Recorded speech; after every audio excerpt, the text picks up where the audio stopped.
You're listening to the Jonathan Ross podcast from BBC Radio 2. We have lovely Connie Fisher and not quite so lovely Alistair McGowan in with us. Actually, Alistair, you look quite well. You've sort of grown into yourself, haven't you, Connie? you look really quite relaxed and handsome now. Because for years it looked like you were trying to find a look. I think you found it. I think the theatre suits you. Do you know what it was? I can tell you what it was. What is when it? I used to come in, it was because we've been doing the TV show, and Yeah. to do the TV show I had to be completely neutral. Yeah. So that things we put on my face, and we do the interviews after we've been doing all these characters, and we'd have. And you always look like a kind of very well groomed estate agent. Now you've let the inner beast out. Look at that, he looks positively butch, doesn't he? With the man scarf and the man bag. How lovely Connie looks as well, and congratulations on your new teeth. I was reading about them in the paper. I haven't got them yet. Haven't you got them They're yet? still my Oh, well, teeth. they look lovely. Why are you changing them? They're still my character teeth. What's wrong with why would you change that then? I just wanted to be a little straighter. You know why? America's calling, that's what it is. They look great, leave them like that. Look at mine. Lovely. Yeah, they So- are. You see, she paused for a second. It was a sharp intake of breath. Okay, so you guys are working together. It's not opened yet. Tell me about this thing you're doing. It's called They're Playing Our Song. Is this I'm not from... I know that phrase, of course, but is this an established musical? Has this been around for a while? Yeah, it was written in 1979, and it's roughly based on Carol Bayer-Sager, who was a lyricist. Love Carol Bayer-Sager, yep. And Marvin Hamlish, who was a composer, who wrote chorus line. The great Marvin Hamlish. And so I play Carol, well, kind of Carol, The but I play Carol Sonia, character, the Carol yeah. character. And Alistair plays Vernon, the Marvin character.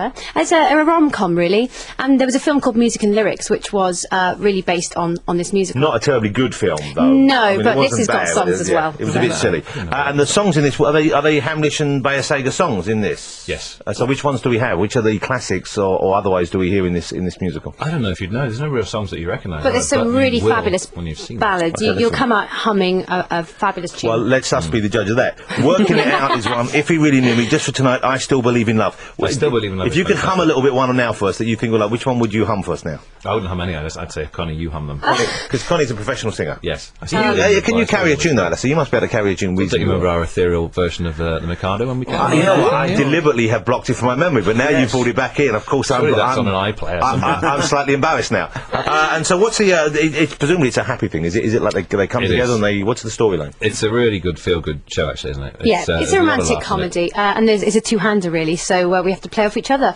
So it's a Yes. real challenge, big mountain to Are climb. there other people in it as well, though? She's used to that. We have some alter egos. Thank God you're not doing comedy anymore. Musical theatre's gain is comedy's gain. I put that on the post. You can do, yeah. And it hasn't opened yet. It's going to be at the Chocolate Factory in London, which is now whereabouts is that? I drove past it recently. Is it over sort of south of the river, isn't it? Southwark, yes. Southwark, yeah. And it's meant to be a lovely place. I've never been inside it. It's I know not a they. factory, and they don't make chocolate. But they've opened. Did it once have chocolate I being think made? so. there? No, must- Hoovers. Was it really? Of course they did. Well, I don't know. I'm an innocent in the world of theatre. I thought there might be some clues in the clever name. theatrical joke. I assume they But did. you can't mention Macbeth. I thought you don't mention chocolate in the Chocolate Factory. And so, but it's a nice venue to play in. It's a nice size. It's a nice kind of sound in It's there. really intimate. It's only 170 seats. Well, that's hardly anything. So I have to book now. Oh, I bet you would. And when's it opening?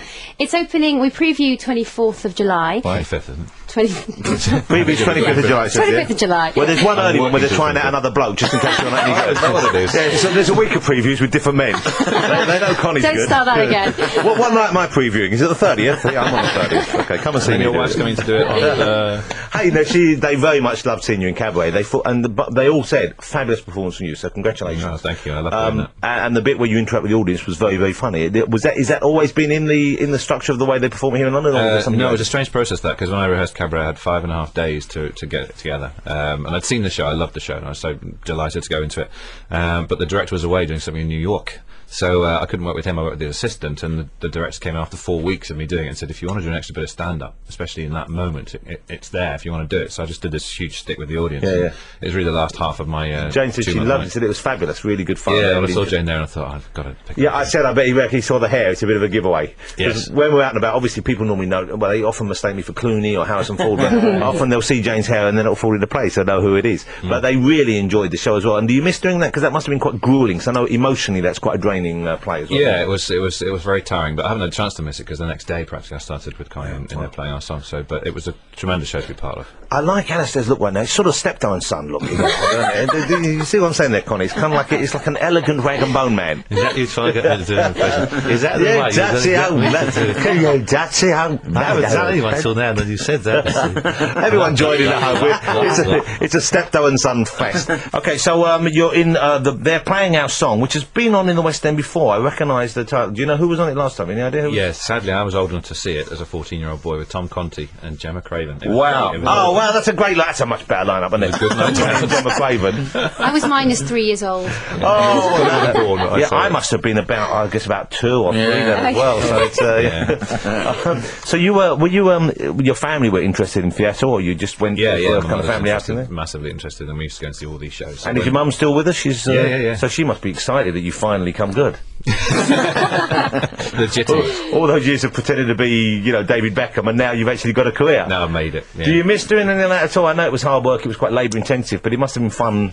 It was really fun. In fact, I was working last Sunday with Ronnie. We were doing something for a small film with Peter Richardson, and it was great to be doing some characters again, and some obscure ones too, because we always had to do people who everybody knew more or less. So who are you doing now? These are characters you've made up, or they're Yeah, smaller? last Saturday I was doing Richard, what's his name? Robert Donut from the 39 Steps. He has a remarkable voice. He talks like that. People did have strange voice back then. Yes, they did. I was watching Blithe Spirit the other day Oh, with my daughter, and one of the first one who plays Elvira, the wife comes back. I'm not sure who that was, but what incredible voice. She speaks like that. Like she doesn't move her top lip at all. Yes, I very think pouty and silly like that. I've turned it to someone else now, haven't I? I'm speaking like Roy Hattersley now. I can't help it. Do you guys? How are you guys getting along? Do you hang out socially at all? Have you formed a friendship over and above the performance? Do you think that will blossom? I think it could. Yeah, possibly. We went to Wimbledon together, didn't we, last week? Well, we did go out for drinks and went to see a show together. And Wimbledon. And Wimbledon, that was pretty cool. Which day were you at Wimbledon? We were there on the men's quarter-final day. We saw Safin and Lopez, and then we snuck in and saw a bit of Murray in the Nadal, didn't we? Yeah, it was amazing. That was a bit disappointing at the Murray Nadal one. I was there at the final. I heard earlier on. Go, Roger! Allez, Roger! Oh, but it's hard. What do you shout at when you're shouting out at sport? Do you shout out their name, or you just shout, "Go on, my son," or what do you? I never shouted, but you got really involved. I got really involved. The first time I've ever been to a sporting event. So I bet you were shouting out quite beautifully. go on, Foxy Lopez was my. Lopez. Do you ever do it? Go on, give us a big cry now, okay? This is how we. If Murray's through to the final and you're supporting Murray, give us the full operatic. Go on, Murray. Come on, Connie. Go on, Marie! Go on, Marie! Oh, there you see, if anything's going to inspire him to win or fall over, he'll be hearing that in the middle of the match. There's a woman in front of us who kept going, "I love you, I love you." To who? To Alistair? Yeah. Yeah, to us. Yeah, so I love you, stat coach. That's that for years, isn't it? We don't get that kind of attention, do we? Men like us with character in our faces. No, we don't. Hold there, bloke's just bringing some food in. What's going on there? Oh no, that's sandwiches for later. It's not for us. I got excited for a minute. I thought maybe a freebie was turning up. How long are you both in the show for? It's not running that long, is it? No, 2 months. About 2 months, isn't it? Yeah, That's 2 what months. told So me. we open on the 25th of July. You open actually on the 4th of August. Well, that's previews are on the 25th of July. Previews are 24th of July. So We one of those open on nights 4th of is August. Alistair. The other night it's James McAvoy. She's working through a number of leading Yeah, names. yeah, I get to Colin know Firth, Pierce Brosnan. They'll settle on Who we all one, know can sing. and then probably be Alistair from the 4th of August through to the 28th of September. And is that because the chocolate factory, they have kind of limited ones anyway, and We they... have to make the chocolates. So, and the Hoovers. You see, like I said, comedy's game is musical theatre's game.